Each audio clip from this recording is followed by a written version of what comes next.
Together 10 candidates seeking to be approved as the party's flag bearer in the incoming general parliamentary by-election. The election is being held to choose a successor to the former Kawempe North MP Ssegirinya, who died last month, and Raymond Tamale was on hand to observe the debate and now brings us the details of the events as they go to happen. Good evening to you, Raymond, and thank you for joining us. Good evening, Mildred, and good evening to our viewers of NTV Weekend Edition. Happy to be here. So let us start off from the debate itself. It's a debate that organized by the NUP party. Among the 10 candidates vying for the ticket for the NUP by-election in Kawempe North. And notable of them was Omar Magara, Nalukola, and many more. And the debate took a stand somewhere when there was a comic guy called Nsireko.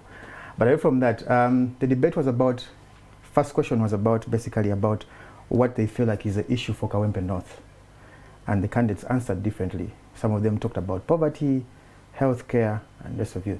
And then the second question was about what do they think, who is supposed to be an MP and what is their role. And some of them said it's supposed to be, an MP is supposed to be legislator, appropriate funds, and all that. And then the third question was about them, if at all you're given the mantle to be the flag bearer for the NUP, will you be able to speak up against the human rights, the violence, and all that? So the debate was moderated by Karamaji and an allied from NUP called Dr. Nalukwago. And it took, the first round was about English, and the second round was about Luganda. So yeah.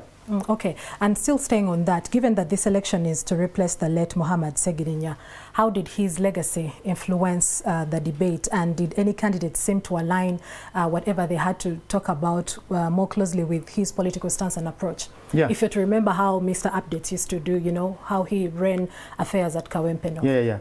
There are two candidates who, Alex, sorry, he's now called Mohammed Waluswa, and then Nsireko Moses, who came up with the initiative of giving out saving boxes. Remember very well back then, Ssegirinya used this box to tell people that they can use this box to save money to get out of poverty.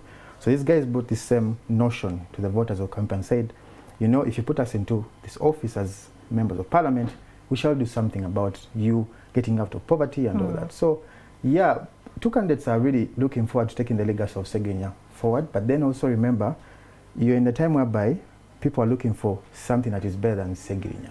So you have people like Magara, you have people like Nalukola, and the rest. Yeah. And so there have also been concerns and questions about if NUP has a formal way of choosing its flag bearers, or after today's events, should we now believe that this is their precedent, this is their stance, this is how they do their things as the NUP?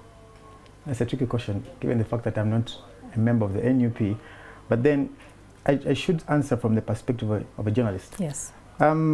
First of all, I think the stand taken today by the party shows that if there is a position that is so contentious, maybe we shall see such debates coming up. For example, if you have a seat that has maybe more than 10 candidates and everyone is proving to be maybe having ground where they're coming from, maybe the party will take a stand and say, you know what, let us put it to a debate. Let us do more, maybe nomination and all that, so that people can understand who is the best candidate to represent them. Yeah. And from your observation, do you think this is an approach that perhaps other opposition parties will be looking at in terms of, you know, selecting a flag bearer? It is really good.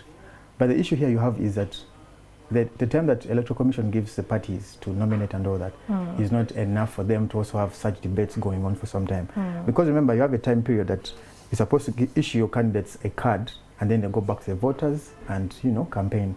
So if you take on this type of stand to have debates everywhere, how much time do you have? But it's a very good initiative, and I think, like, you see how it's done at the presidential.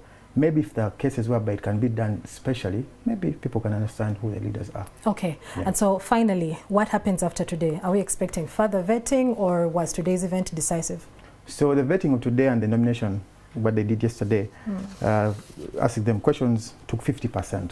So now the party is going to go and send their people to answer questions from the people, just samples, answer people, whom do you think is the best candidate? Okay. So after that, they will come back and maybe sit down as the issue of NUP, Okay. and then come up with a candidate on 2nd. And do we know when? Which is on Tuesday next week. Next week? Yeah. Okay. Not 2nd, on Tuesday next week. Tuesday next week. Yeah. All right. Thank you so much, Raymond, for bringing us and painting for us a picture